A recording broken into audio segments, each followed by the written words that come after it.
Yeah, I'll just come up here. Well, that sounds dry.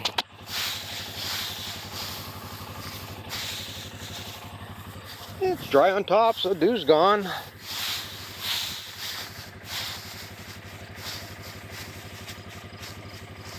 It's slightly tough there, but if they rake it over, get an hour, any amount of sun on it, this will dry up. Oh yeah, it's good underneath. That's one thing about grass. It can be slightly tough and it shouldn't be that much of a problem.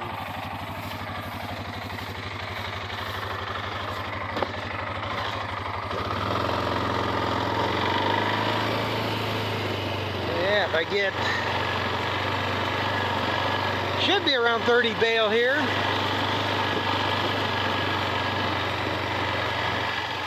This ain't quite as heavy as some of the other stuff. That was going 4 bale to the acre, so this goes 3 bale to the acre. Should be about 30 bale. And I probably should look at this, see if I got to rake this other stuff over. Tried to rake up as much as I could yesterday, so if I could keep baling, I'd keep baling.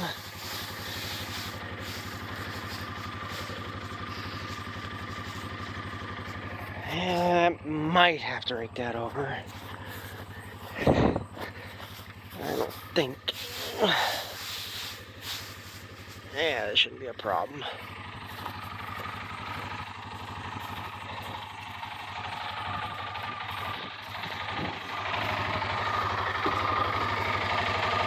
Thought there was a twig in there.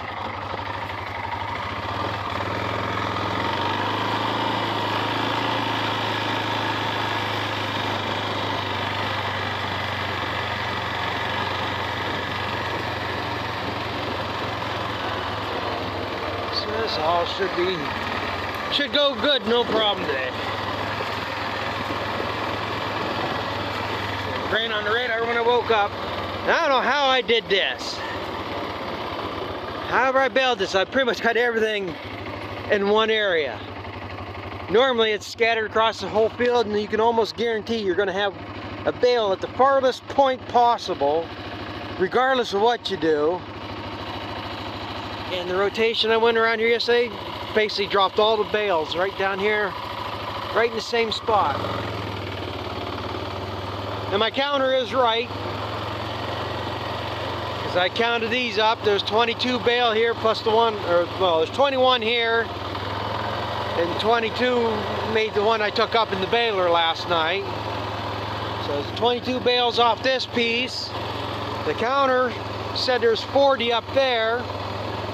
So after I was done, what the counter says now would have been 62 bales. So my counter is reading right.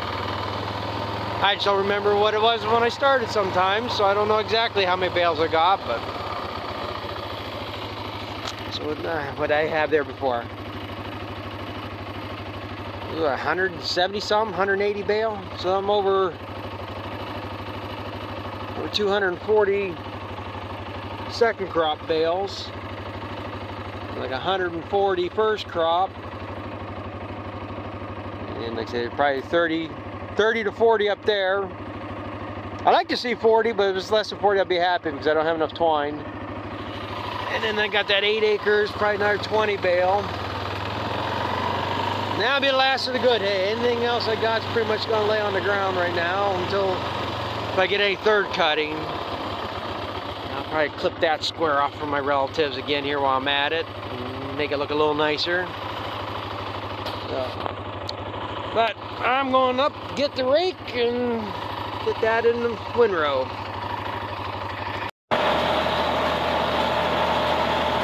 Well, I'm coming up at the end, finishing this. I say, you can never rely on the weather bin. Said it had rain this morning, chance, and partly cloudy today. Now when I started raking, this was nice and sunny. It looks fairly clear out that way. Watch where I'm going.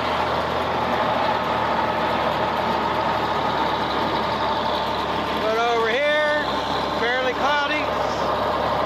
Sun's underneath it. I think I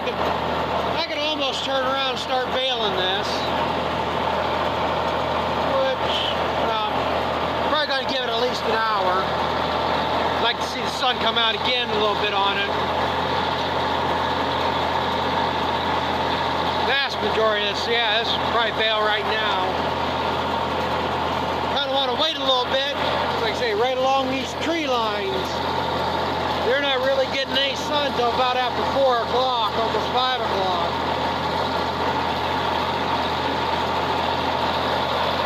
And I'm not seeing anything real green at the end of these swats, other than the ones I raked across the end. Like some of this right in here might be a little bit green yet. I'd like to see that get a chance to dry off a little bit. For the most part, I think as soon as I get this raked, get the baler greased up, the chains oiled, it'll probably be about an hour and go to baling it.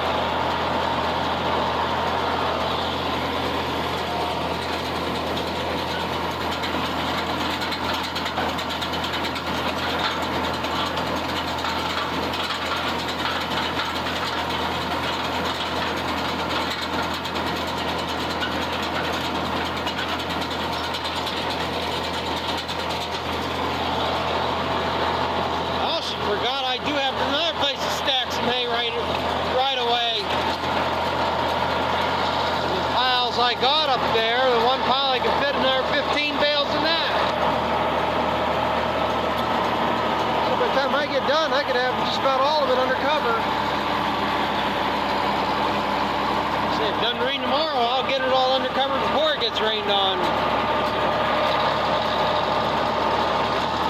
Tomorrow's the best chance of rain for the next week. One day they've had in the forecast all week, and they haven't taken nothing out of it, so there's a good chance we'll see rain tomorrow.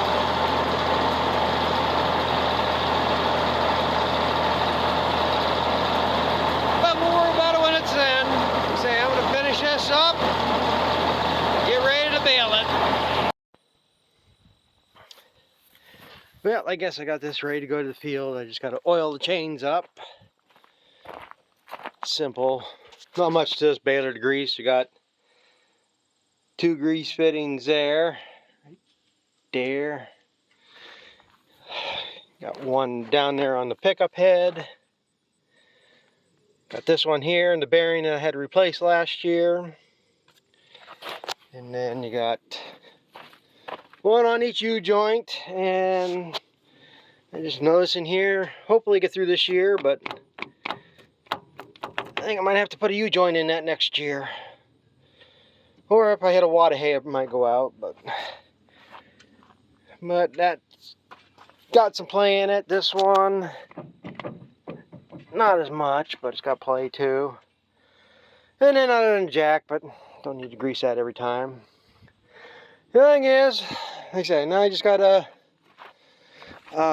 oil the chains up.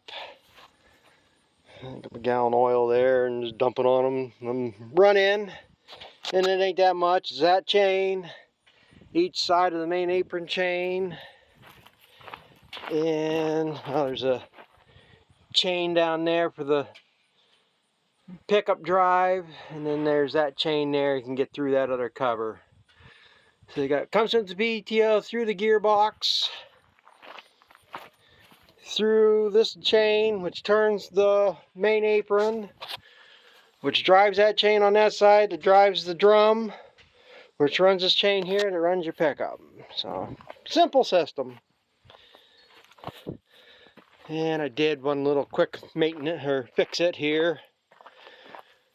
It's happened to me before. It's got these bolts to hold this pan in, and it slides somewhat. It's got movement with the, because you got spring tension here on this chain, the main apron chain. And I've done this one other time, but I lost, this bolt was gone, this bolt was gone, and that bolt was gone. And like I said, I've done this before, and I put lock nuts on them. I think there's supposed to be some regular. They have a regular shaped spacer in here, and I think what I did, if I remember right, I lost some bolts, so I took the spacers out because there's just a slight. Not that makes any difference. There's a little bit of height difference between the spacers that were in here, and I figured to keep everything the same. It's fairly close, but if I took, like on this one here, got a washer top and bottom and 3/8 nuts in there, spaces out close enough, I guess. And it's a 5/16 bolt up through there. I don't know what it is in millimeters. It's supposed to be metric, but a 5/16 bolt fits in there because I don't have metric bolts around here. So I just replaced these two and this one. Tighten them up, and this one and this one was loose. Now this is the only one that was tight. This one was a little bit loose too. But like I say, we got it all back in place. I don't think it makes much difference because, like I say, how long I've been running it that way. So I guess, like I say, all the chains, I should be good to go because sun came out. This hay's going to be in good shape. But as usual, something screws up, and I'm probably going to run out of twine. That's how much twine I got left. I don't know if I make 30 bales there or not. You know, the outside rows cover more bales.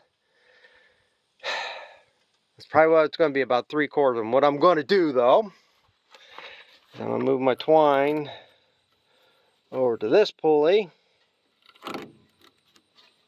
Well, you're on the wrong one. You're supposed to be on this one. Oh, of course. Come on. It goes everywhere but where I want it to go.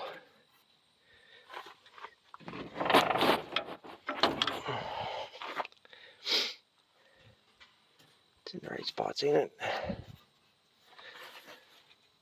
I'll double check that, make sure. Moving it there is going to put less twine to the bale. So, that's what the difference is. It's under that bolt. Yeah, that looks better. So basically, this one puts basically 9 wraps on. I think this one's going to be about 7. So for every, what I do in 5 bales, for every 4 bales I'll get 5 now. 5 bales, I get 6 bales, whatever. And I'll get most of it. I'm going to bale the upper field, the better hay first, and work my way down to the poorer piece. And if it gets rained on, it gets rained on. And again, like I say, if I have to bale it up later, I'll just feed it right out. I ain't worried about it at this point. So I guess I can drop my safety latch, close my gate, start it up, and oil the chains. Which I don't think anybody wants to see, so when I get to the field, we'll see what goes on there. Yeah, I guess I ain't gonna make it. Just ran out of twine on one side. According to the counter, I got off that, well, basically this piece right here, and that up there, 25 bale. Actually, I'm not very good at guesstimating stuff. I thought there should be enough twine for 100 bale. And 62 and 25 is 87. So it would have been close if I was right, because I probably got about 13 bales left. I only got a third of this strip here, and there's 1, 2, 3, 4, 5, 6. That would have been 7 basically off this piece here. So there are probably 10 to 15 bales left.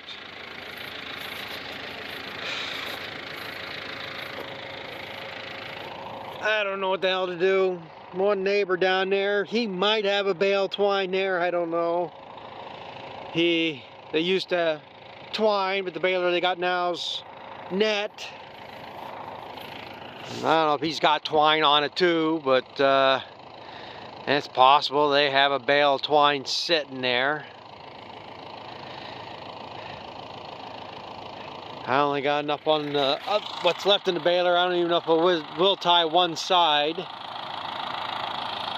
I could have, I had, because them balls never feed out even, but if I was that much off, I could have baled one more, tied to one side, then the other side. This kind of even screws me up. Hell, I'm going to bale one more here. I'll run out whatever twine's on it. It'll hold the bale together enough that I can get in the barn to feed calves, because I need a bale there too. So we'll see what happens. I just look at the forecast. They have a 30% chance of storms tomorrow, but it's between 3 o'clock and 6 o'clock in the morning here. Then tomorrow is supposed to be good the rest of the day and the rest of the week. So I guess what I'm going to do is take the chance that we get very little rain or no rain tonight. Tomorrow's good. I'll go get a bale of twine and I can finish this. So I guess that's going to be it for tonight, though. Okay, I'm going to bale up one more here just to take up home to feed them calves tonight, and I'll have that much more off the field. So I guess that's the story for today. So I guess thanks for watching. We'll catch up with you later.